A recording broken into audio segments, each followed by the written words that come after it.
Bon, eh bien, allons-y. Je prépare mon board. Je vais être le commissionnaire qui devait devoir noter tout ça.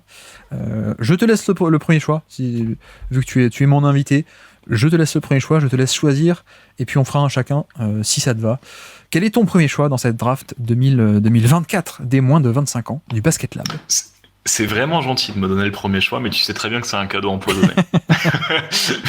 mais je le prends avec grand plaisir. Et avec ce premier choix, je vais prendre Tyrese Haliburton. D'accord, donc Tyrese Haliburton des Sacramento Kings. Oh pardon, excuse-moi, des Indiana Pacers. Alors pourquoi Haliburton aussi haut dans ton classement cette année? Aussi, un impact sur son effectif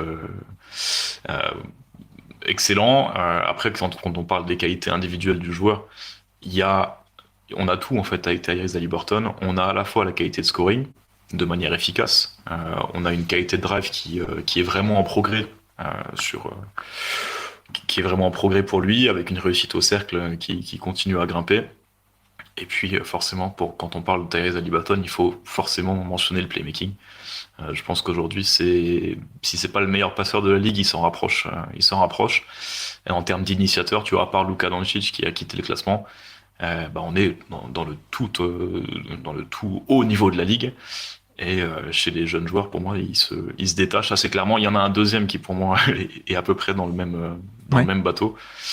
Mais tu vois, pour moi, en termes d'animation offensive, bien entendu, il y a des concessions défensives à faire, hein.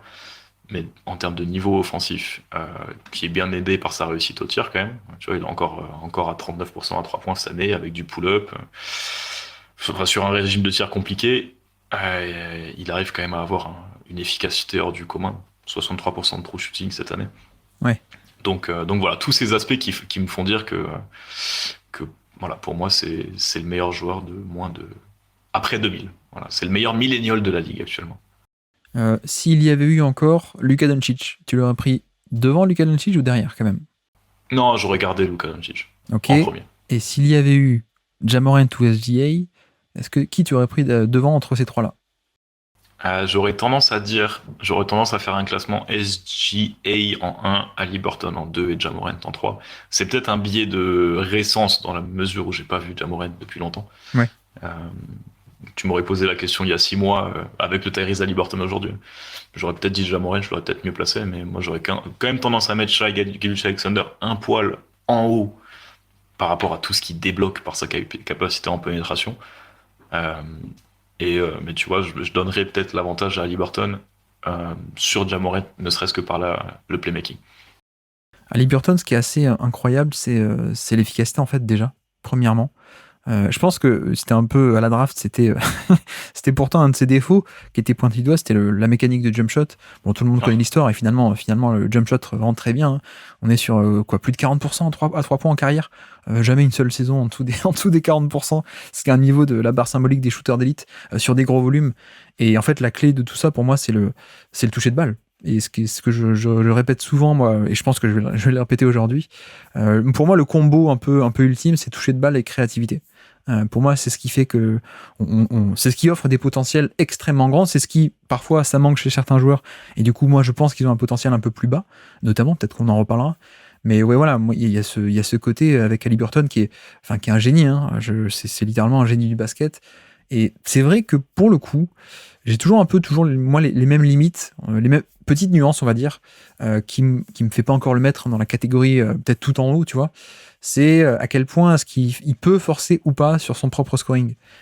J'ai toujours un peu ces interrogations-là, même si tous les ans le volume augmente et l'efficacité est toujours la même, donc ça déjà c'est très bien, et le volume augmente en effet, mais on n'est pas encore au point où je suis convaincu que s'il y a tel type de couverture défensive, il peut absolument et indéniablement faire du scoring un peu malgré tout, un peu implacable à la Doncic ou à d'autres, tu vois.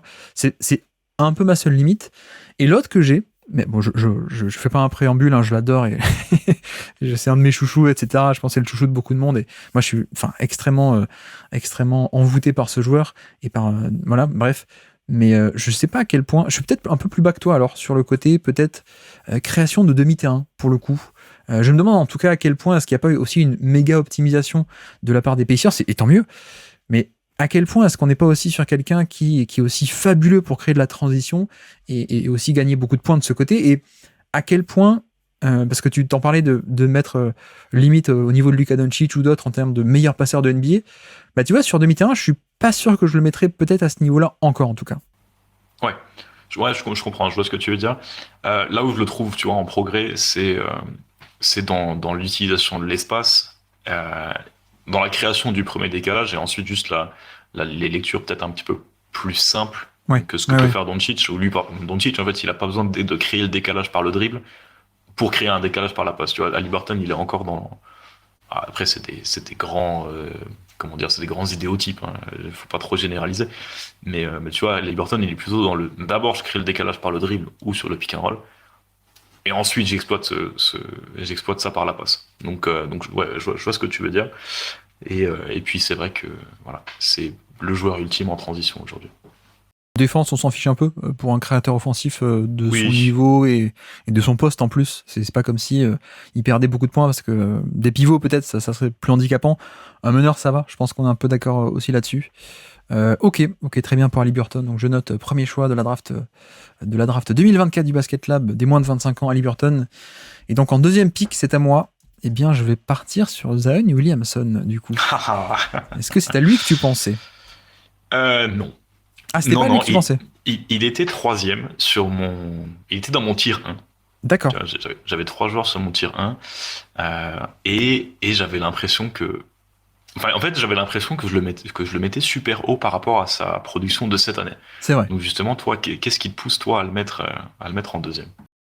Oui, alors après, c'est vrai que c'est un peu, comment dire, peut-être une question de philosophie ou qu'est-ce qu'on fait aujourd'hui? Est-ce qu'on évalue la performance de sa saison ou est-ce qu'on évalue un peu le niveau un peu intrinsèque en se disant, je Ouais, sais pas si tu vois ce que je veux dire, mais est-ce que bien sûr. juste la perf en elle-même ou juste le niveau et peut-être que dans d'autres contextes un peu mieux peut-être, je pense qu'on va Par réutiliser cette hasard. phrase avec du spacing, mais c'est vrai qu'il fait pas une grande saison d'efficacité, notamment alors que c'était justement ça sa force, c'est que sa seule vraie saison NBA, ou même les flashs qu'on a eu par-ci par-là, hein, c'était toujours un truc monstrueux.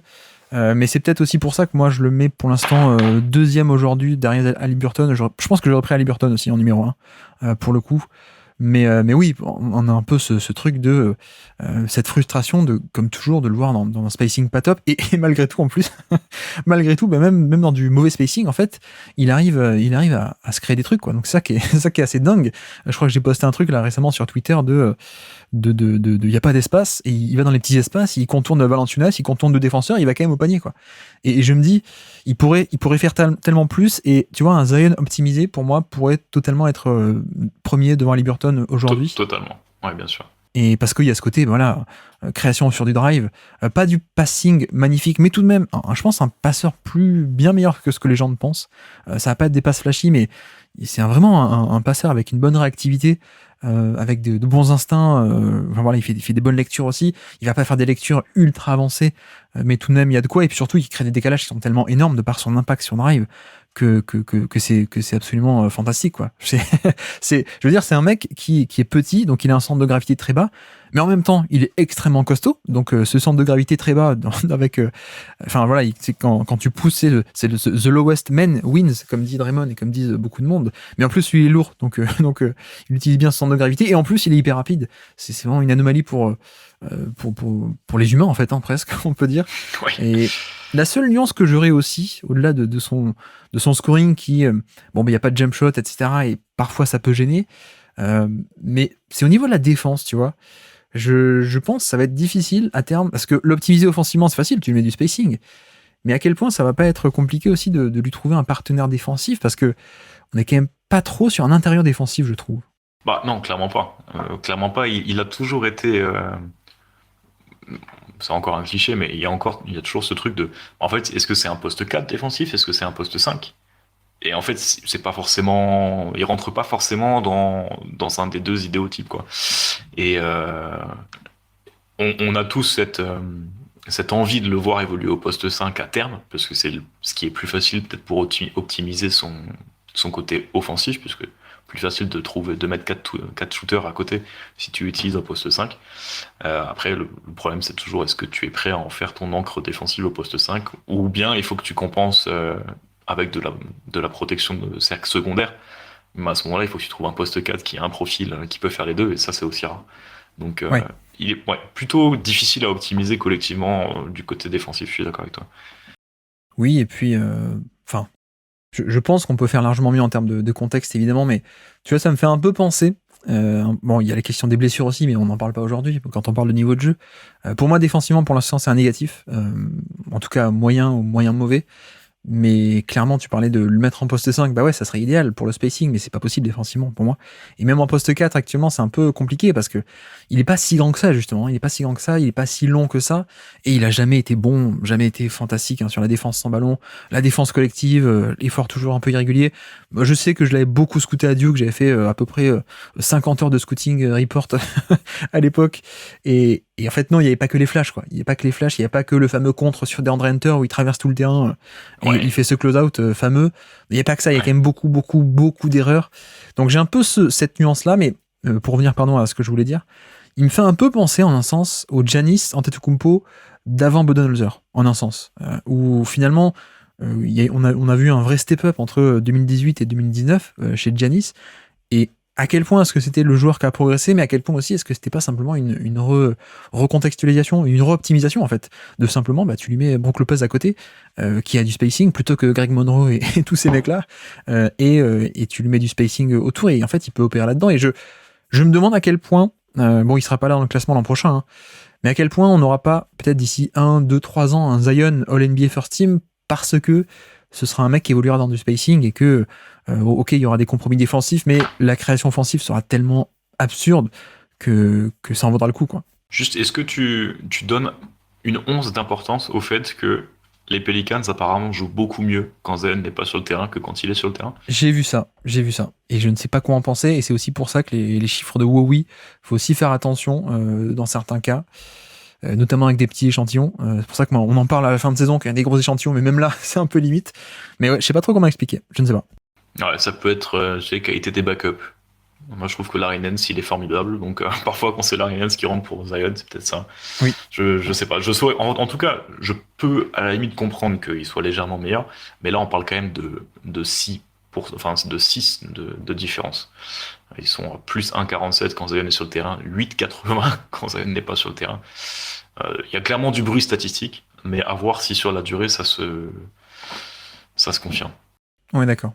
Oui, non, mais on en avait parlé en plus on en a parlé avec Baptiste, je crois, quand on a fait le roster du All-Star Game, on avait évoqué un peu cet aspect-là.